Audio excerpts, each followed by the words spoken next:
Okay, well, we just signed in. I'm Ann Cummings, I chair finance. And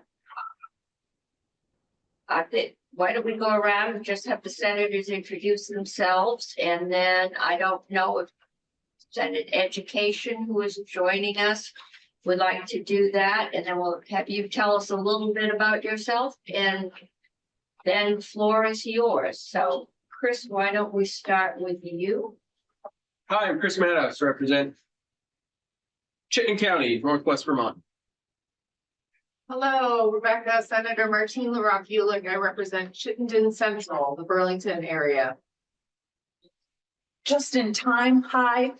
I'm Senator Ruth Hardy from the Addison District. I'm Ann Cummings, right here, Washington. I'm Tom Chittenden. I represent part of Chittenden County. Hey, Rebecca, I'm Scott Beck at Caledonia, northeast corner of the state on the river.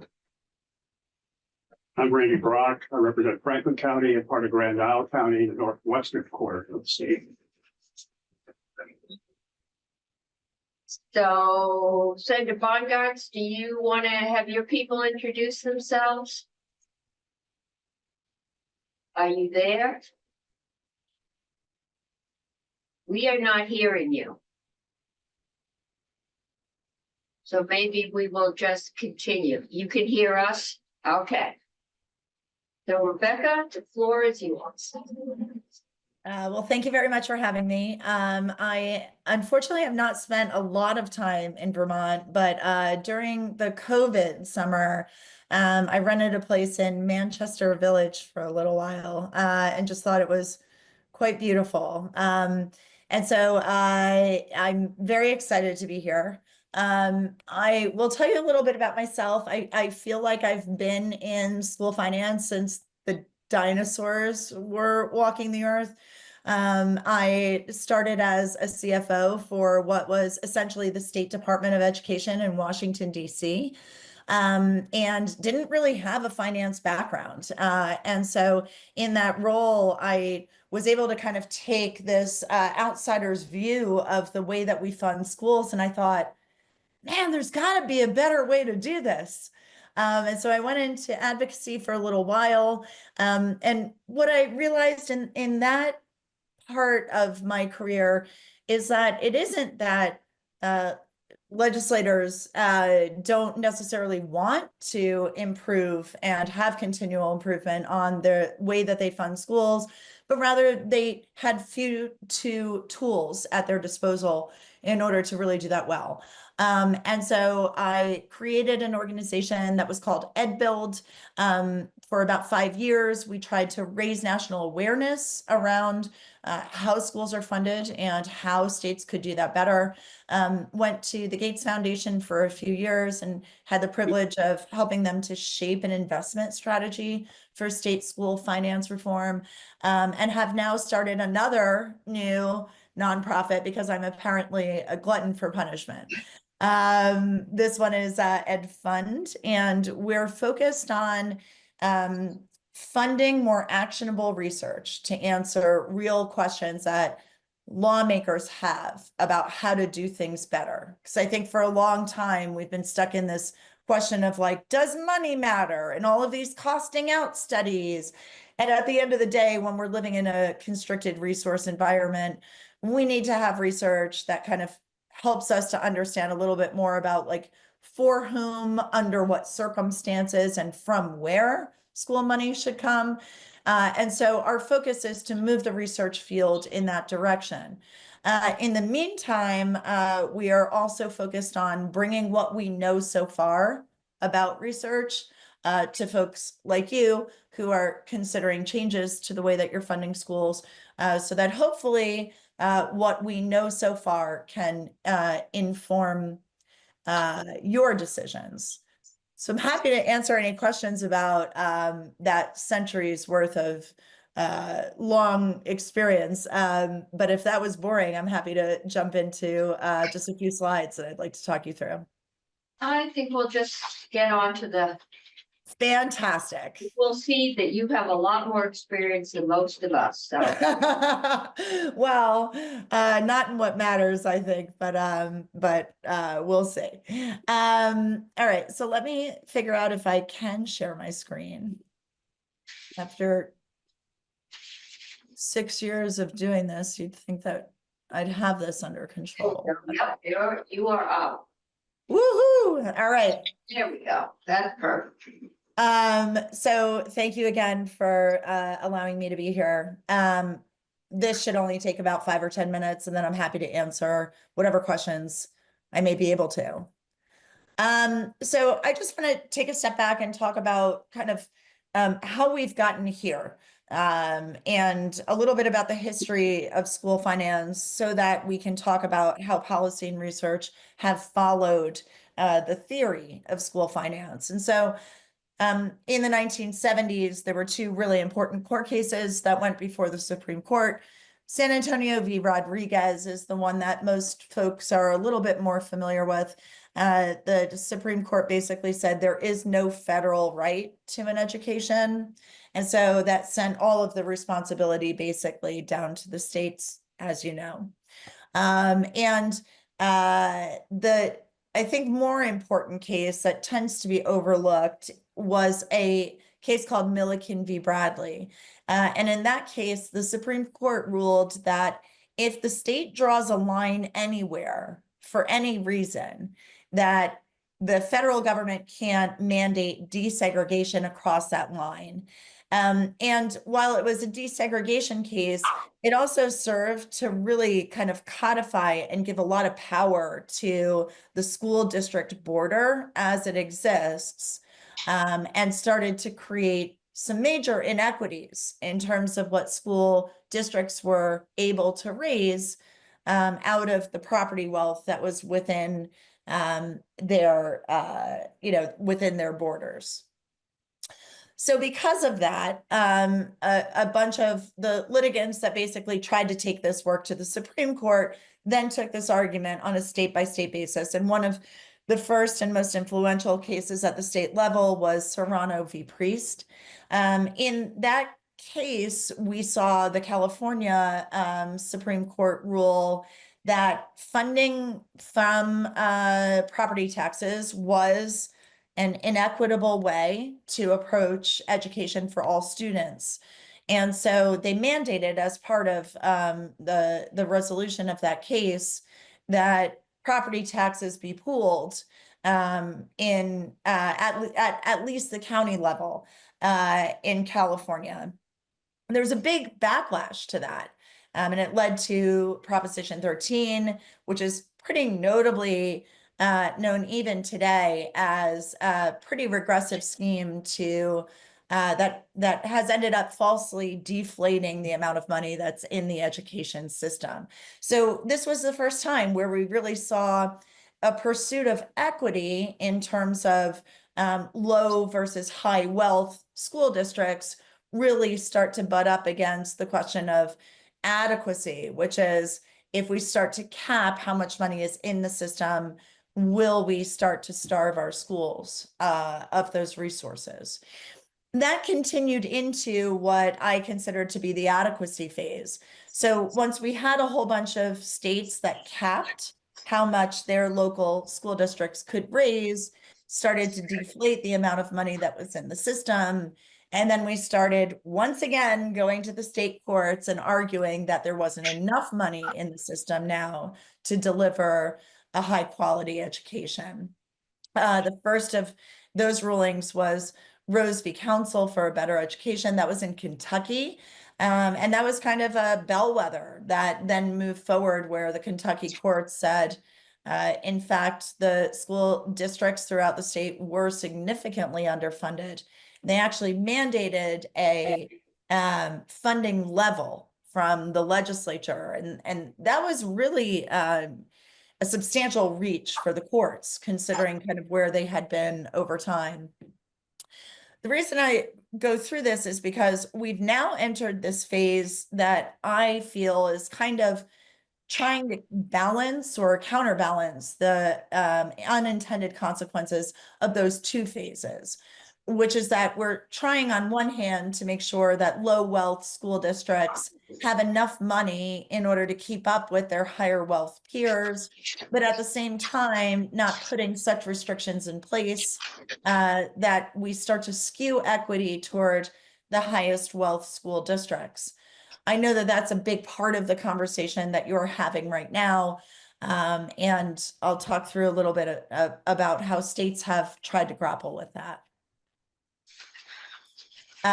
Just to quickly recap, the equity theory is to equalize resources across school districts. There's both vertical equity, which is every school district gets the same amount of money in order to serve their students on a per student basis. There's what we call horizontal equity, which is what you're looking at in terms of foundation, which is building on top of vertical equity to recognize that some students have additional learning needs. But the biggest part of that equity constraint was, what do you do about property taxes? Do you just leave them unfettered? And if so, what does that do to skew the equity? In terms of adequacy, we're obviously focused on increasing resources across all school districts. But oftentimes, if that's just the focus and you're ignoring potential inequities that may be built into your formula, then all you're doing is perpetuating the inequities, which is something that we're trying to balance for, as I mentioned, still to this day. So these are just two theories that consistently kind of butt heads against each other and need to be constantly considered as states are thinking about moving to new structures. The proposal that I know is on the table right now, you're calling a foundation formula. In a lot of other states, they're called weighted student formulas. And there is really positive emerging research on the effects of weighted student formulas.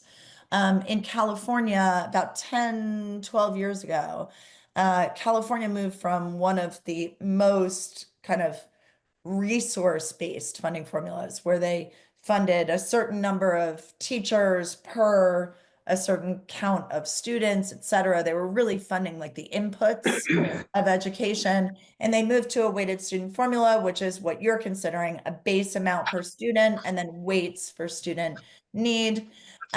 What recent research, now that we have about 10 years of that, has found is that particularly for low-income students and for English language learners, there was much more rapid academic growth.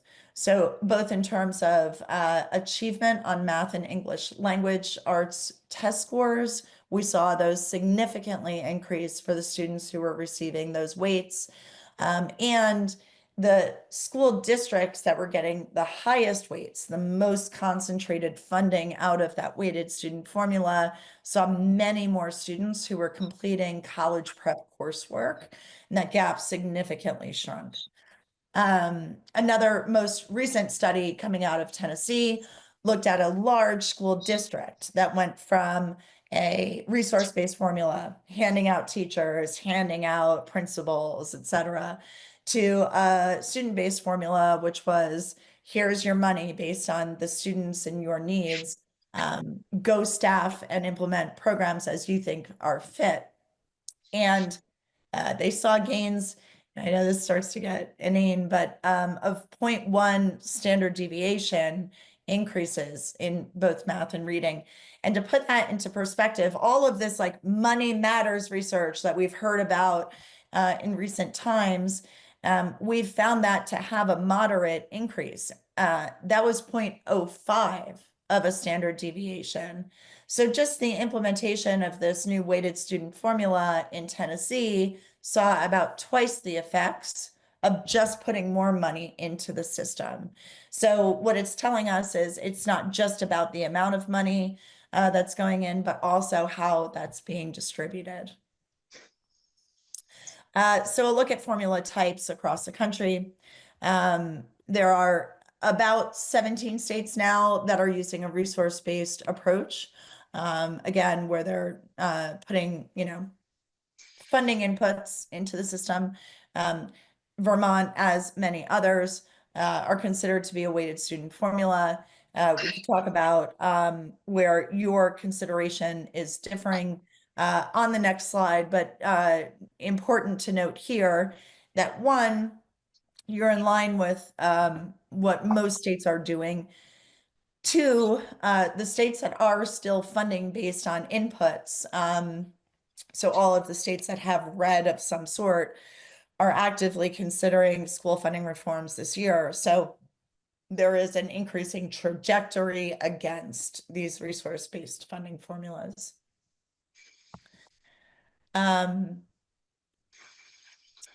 Local taxes. So you guys are gray here. So you're one of the, I'm sorry. You're one of the states that is recognized as having obviously your statewide property tax that gets collected at the state level and then distributed through the funding formula. When we took a look at how other states are doing this, they largely allow their local school districts to raise their own resources. In most cases, largely outside of the funding formula. And you can see that it's everything from property taxes to income taxes to excise taxes, motor vehicle licenses. There's a lot of stuff in many states that are able to be contributed to schools and have differing impacts in terms of equity and equity considerations. Did you have a question? I'm not seeing any. Do we Okay. have? That must have been a cough. It's tough to present virtually. I'll ask the other room. Are there any questions in Senate Ed? We can't see you, so you're gonna have to holler. I don't see any hands up. All right, I think we're still good to go. great. Gonna take us a time to digest all of this. I believe it. Can I assume that the multicolored stripes are a variety? Yes. Okay. So where you see, for instance, I'll just go back. Let's see if I could go back one slide. I often call this like the 70s dad striped tie. And so in many cases in several states, states are able to raise a number of different revenues.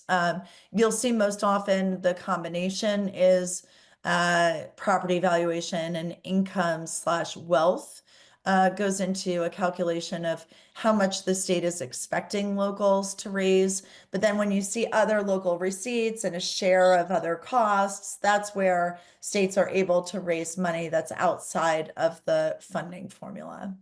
Okay. I actually ask, after all, what does no specific expectation mean? Oh, you got a great question there. What that assumes is that the state has taken on all responsibility of funding Okay. education. And so anything that may be able to be raised outside of that funding formula is happening outside of what the state is saying is needed in order to adequately fund schools. Okay, thank you. I think at some point it might, if you could email us some information on how they deal with it. Income based. It sounds like it goes in along with property wealth, but any information you have on that. Yeah. Yeah, I'd be happy even to talk through that in a minute. But we have a website where you can run lots of different reports, and I'll make sure that you have that. And I'll follow up with the details on states that consider income and property wealth. In terms of kind of how you create a foundation formula, the way that it happens in almost all states is that there's a calculation at the state level of how much every school district needs. They subtract out what they expect the locals should contribute based on that combination of all of the other taxes that I had up on the last screen. and then they give out the difference. So that's the way that, a state mechanism works. So the question then is, what can happen outside of that state mechanism? Are local communities able to raise additional resources? And if so, how does that happen? So as you can see, there are many states who have actually put a ceiling on how much school districts can raise that's outside of the formula. And there are states that are kind of a combination of like liberal and like conservative. And so there's tends to be really no political theory behind this, which is just an interesting observation.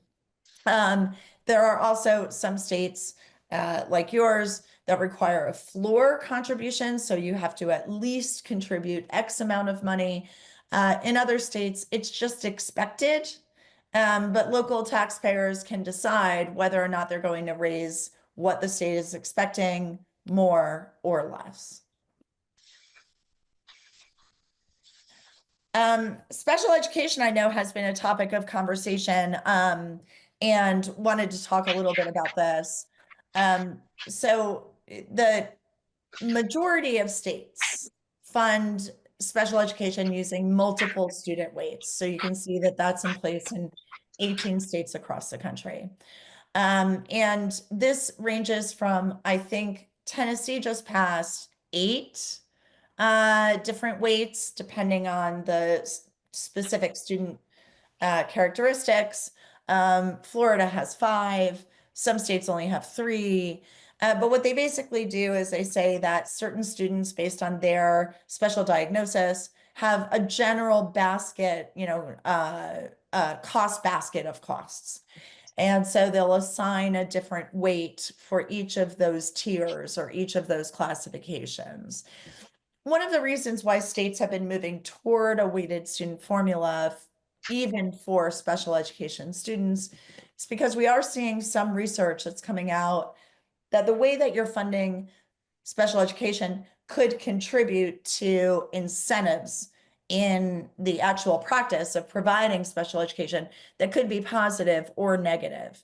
There's been a long-standing kind of debate over whether or not funding using student weights will encourage school districts to over-identify students into special education. What we actually find in the research is that it's the opposite. When you only provide one weight, it tends to under-identify the students that are in special education, and I'm happy to come back to talk about that as well. Just talk a little bit about recent reforms, who's come before you. Tennessee moved from a resource-based funding formula to a completely weighted student formula, I guess going on 3 years ago now. That was really a bellwether for the southern states who were kind of continuing to fund using this resource-based formula, which is really almost all states are moving away from. Michigan overhauled the way that it was considering poverty. So they used to consider low-income students as just a single weight. If you're low income, you get a weight in your formula. What they've moved to is actually a tiered weight depending on the concentration of low-income students in the school district, which is just an interesting approach that follows how California restructured their funding formula several years ago. Tends to be kind of what many of the states that are moving to new systems have been grappling with. What is the how do we deal with the tension between what communities look like and what students look like, and are there different needs that schools have to address within those tensions?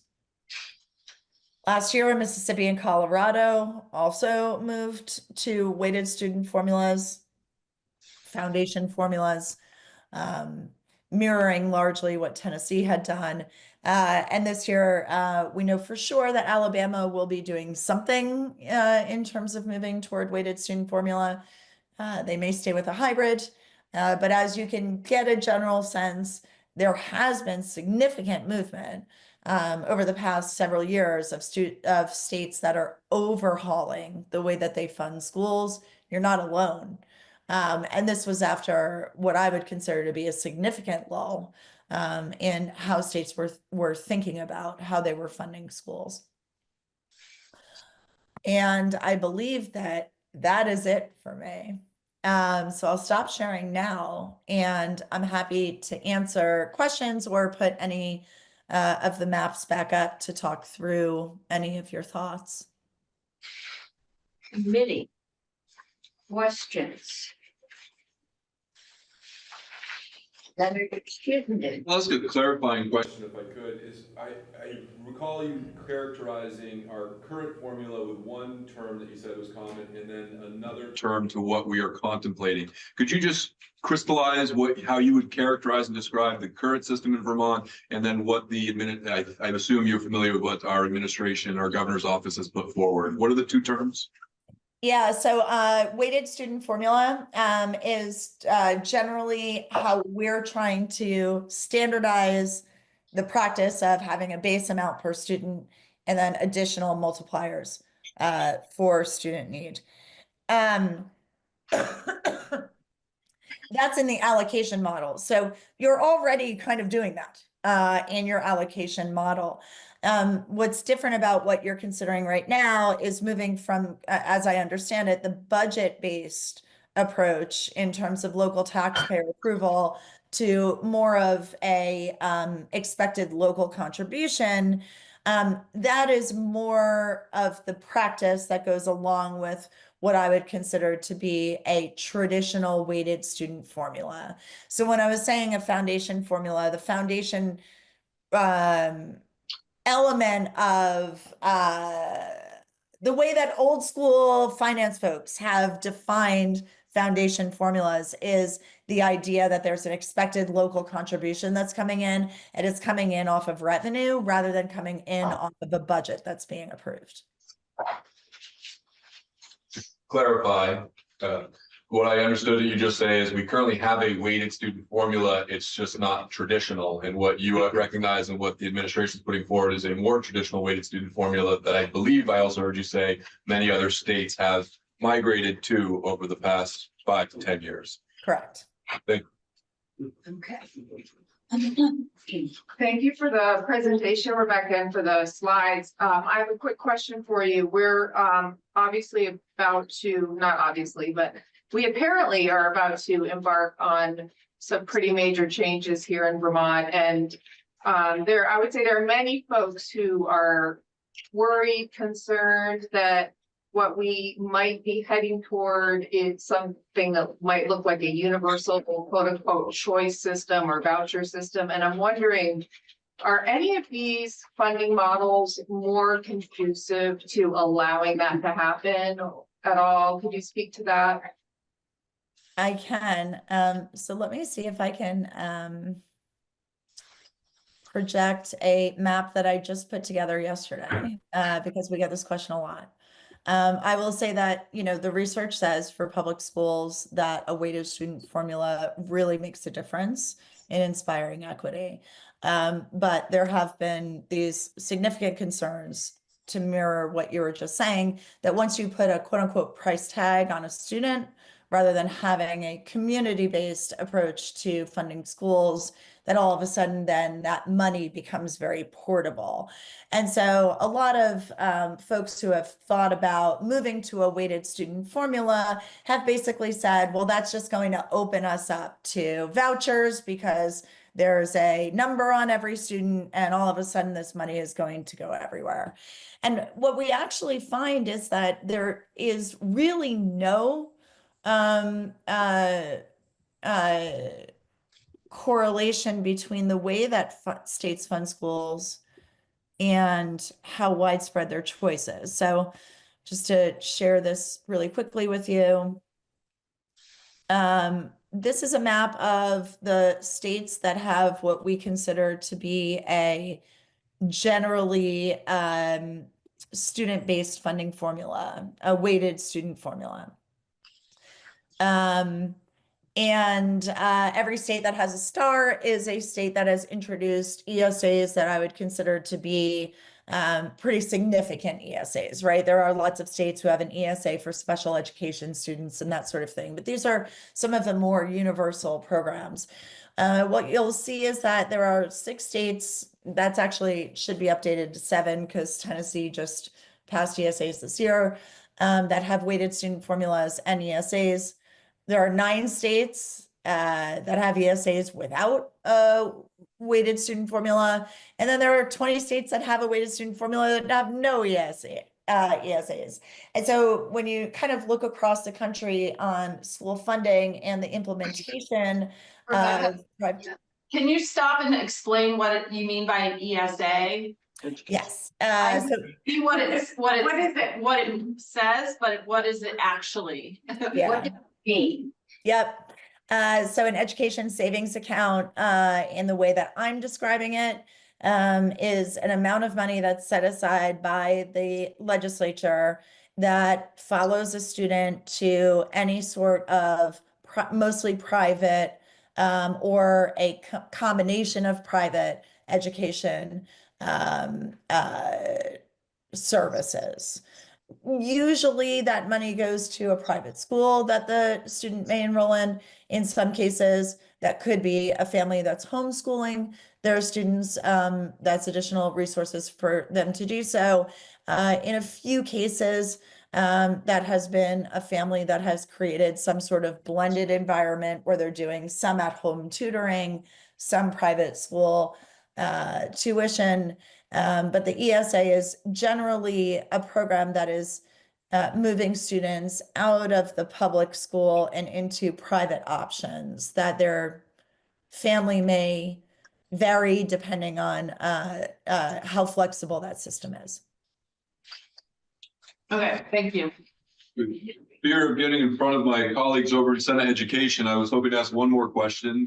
Can you reflect on any other states that might have done school construction and capital funding in a unique or creative way worth overlaying in these conversations here in Vermont?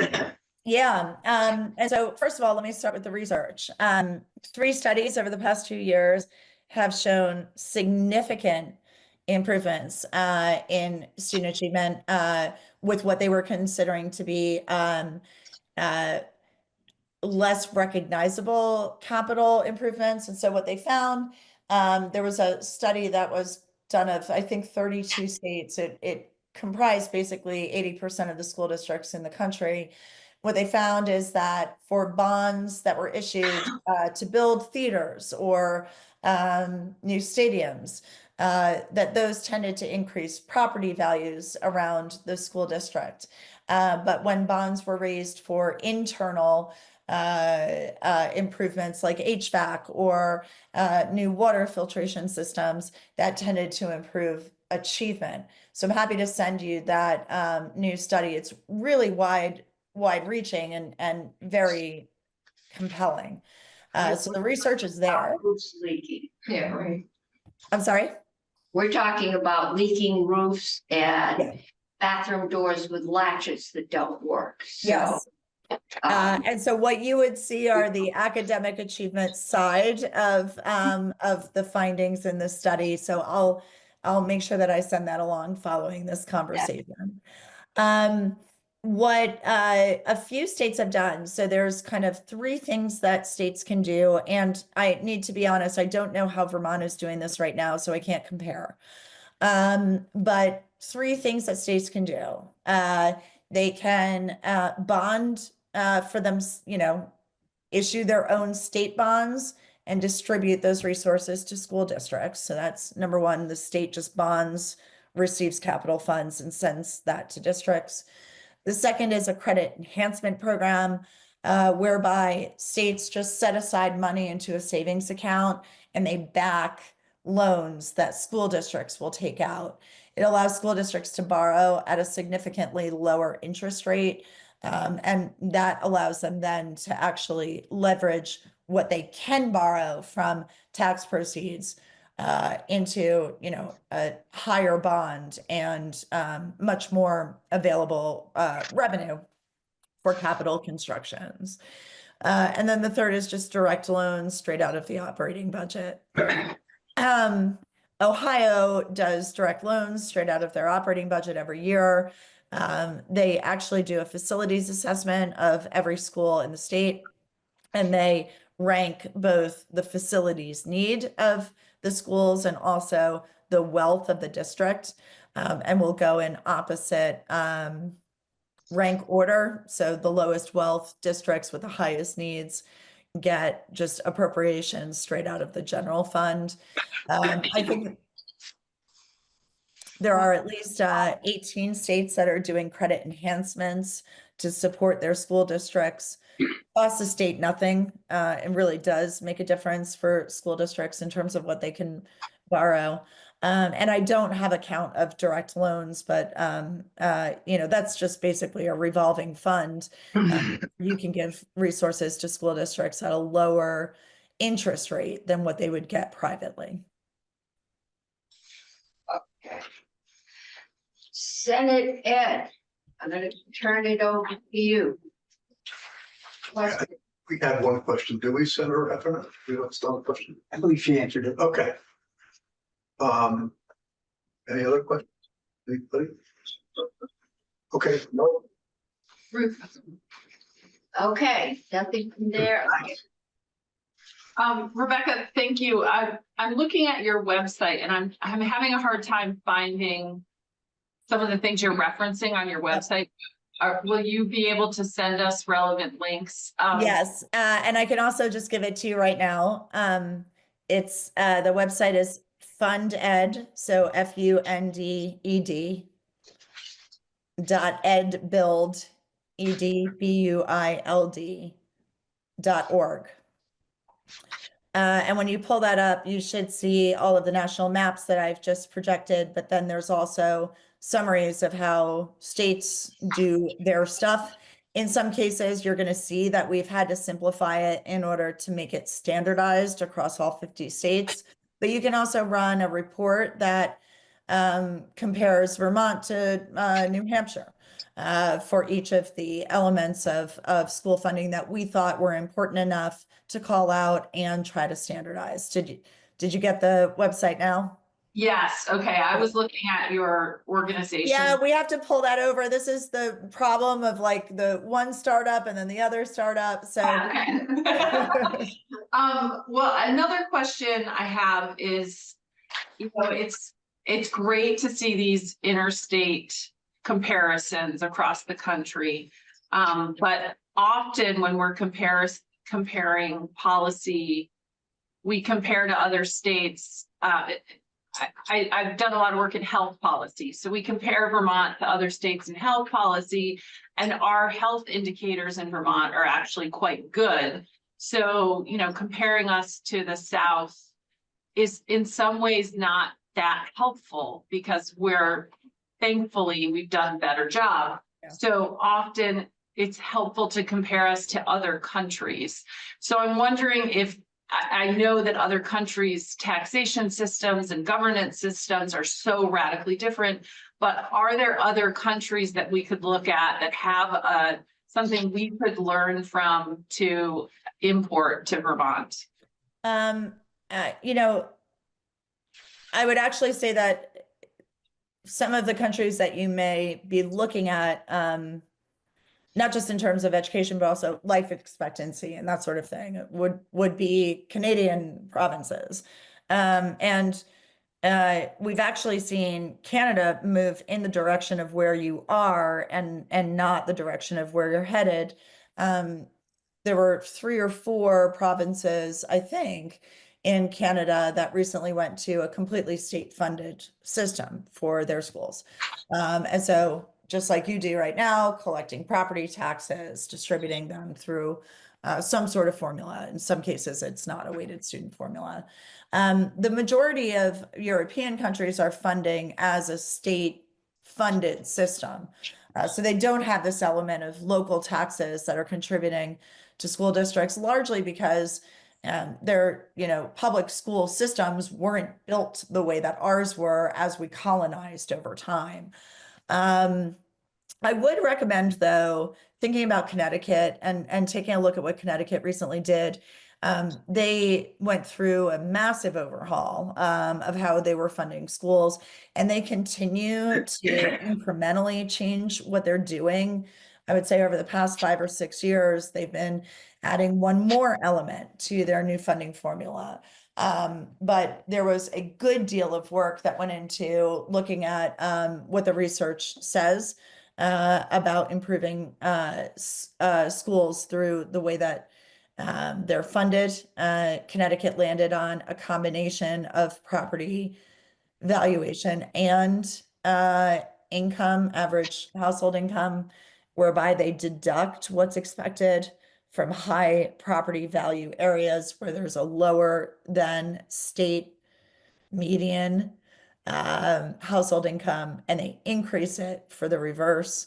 It's an interesting model. They're right now looking at moving to a special education system that's almost a kind of more of a like a insurance-based special education system, which is really interesting and unique. And so you do have a neighbor that's considering innovations that has been really looking at this stuff in depth for quite some time. And there's lots of research and reports on what they've been doing. And so may not be a bad idea to just take a look at what the Connecticut School and State Finance Project has been putting out.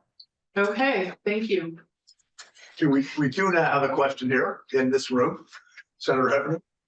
So out of all these systems, which do you believe would be the best for Vermont? So I have to tell you that we had asked that of ourselves over the course of the 5 years that we were studying how every state does things. And I would say it's a Frankenstein. There's no one state that's doing things really well on every measure. But I will send as a follow-up another tool that you may be interested in. It's called the Ed Builder. And it takes you through every element of what you need to consider for school funding. So how to best fund for special education, how to best calculate a local contribution. And it will give you a silver, gold, and moonshot option. And in each of those, it actually links to the code for the states that we identify as being models in that one area. And so, for instance, you'll find a link in our gold standard for special education funding to Florida. And so each one of those will have a link. There's a link to how Ohio has codified their funding for English language learners because they're one of the gold standards for that. And so, you know, I would tell you that there's no state in the country where you can just pick up what they're doing and say, we've done it. We've done it all. This is the best that we could possibly do for every student and every consideration. But there are states out there that are leading on the multiple considerations that you're thinking through right now.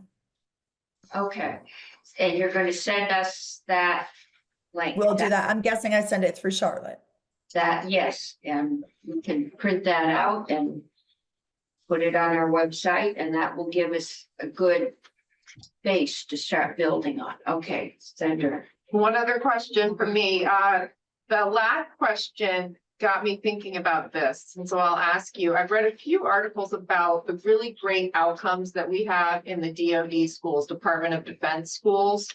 I was wondering, have you studied their model at all? And is there anything we can take away from their model or learn from their model or try to adopt? I mean, I'm not a pedagogy expert. I'm not an academic. And so I don't know what they're doing in their classrooms. I can say that they don't have the complicating factor of local funds. The state that I was the CFO for, DC as the state, also didn't have that complicating factor of local funds. And so when you have a program or a system that you want to put in place that you think is going to accelerate student achievement, you can do so a lot easier because you don't have that complicating factor of we've got to get the taxpayers to buy in and how do we explain this to them and that sort of thing. And so, you know, state funded systems tend to have at least that advantage, which is you can move quickly to implement new programs. And so from a funding perspective, that's what I would say is unique about DoD. Thank you. I have another question, and before that, just a quick comment. be really curious if, like Florida got the gold star for special education funding. I'm wondering if Vermont has any gold stars, but that's not my question. My question really has to do with another topic that's come before us, and I'm curious if you would reflect on it, because it does seem like you know these systems really, really well. Do you know of any state out there that has entirely switched away from property taxes as a revenue to fund education? And I'm assuming the answer is no. And then my next follow-up question would be why? I think I have an idea of the answer, but I'd love to hear it come from you. No, is the answer. I mean, there's Hawaii and DC who fund out of their general fund, so it's a mix of property taxes and everything else. The root of school funding, and this is the thing that has always driven me crazy, is that we started funding schools using property taxes. And so the lawsuits that we had where we said that's inequitable, no one actually ended up saying, well, why don't we stop doing things that way? What they said was, well, the legislature should make up for the difference, right? We're not going to stop how we've always done things, but the legislature is going to use their general funds to make up for the difference. Now, what researchers will tell you is that there's a circular relationship between school quality and property value. And so funding using property taxes kind of cements that relationship, that circular relationship. I don't like to think about things that way, because then I think, well, some communities are just going to forever be left behind. Other people, economists will say we should continue to fund using property taxes because they're the most stable. And when we go through recessions, we want to make sure that we're shoring up our most important service, which is education of our students. So there's lots of ways that people will answer that. I'm not sure that I can tell you what's in the mind of anyone else who has thought about changing the way that they're funding schools away from property taxes, but I will say it's probably one of those things: inertia, the circular relationship, or the stability of the tax base. There are states that have started collecting property taxes, putting it into their general fund, and then redistributing. So Nevada just started doing that a few years ago. I think there's another state, Nebraska, or one of those states out there that's doing that. But they largely anchor how much they're putting into education to what they're raising from their property tax receipts. So they haven't broken the link. Thank you. Okay. Other questions? Thank you. This has given us a lot to think about, and any information you can give us will be helpful. Thank you for having me. And I will tell you that you do have a gold star. And so I'm going to leave you hanging on that so that everyone goes to the tool to figure out where exactly your gold star is. Our gold star. Thank you again for having me. And I'm available for any follow-up questions that you may have. I'll follow up with Charlotte with some of these materials. Okay, thank you. All right. Very helpful. Alrighty. Give you a few minutes to let it all sink in, but I think we're gonna have to do like a session as to what we know or don't know. And Big part for me is I really want to understand school construction that we didn't get to last Friday, and what she just said, if that has been part of what you're going to be presenting, it's a big open I question for me. mean, no, won't necessarily be me presenting that, but Chris Roop and John Gray are certainly answering that. they're Yeah, coming in next week. and maybe Michael Gahn, your bond bank. We will, as we go through school construction, we're gonna talk about the bond bank. Thank you for letting us into the room. We're gonna go off. Now that that's over and have a discussion. But thank you for inviting us. Okay, thank you for joining us.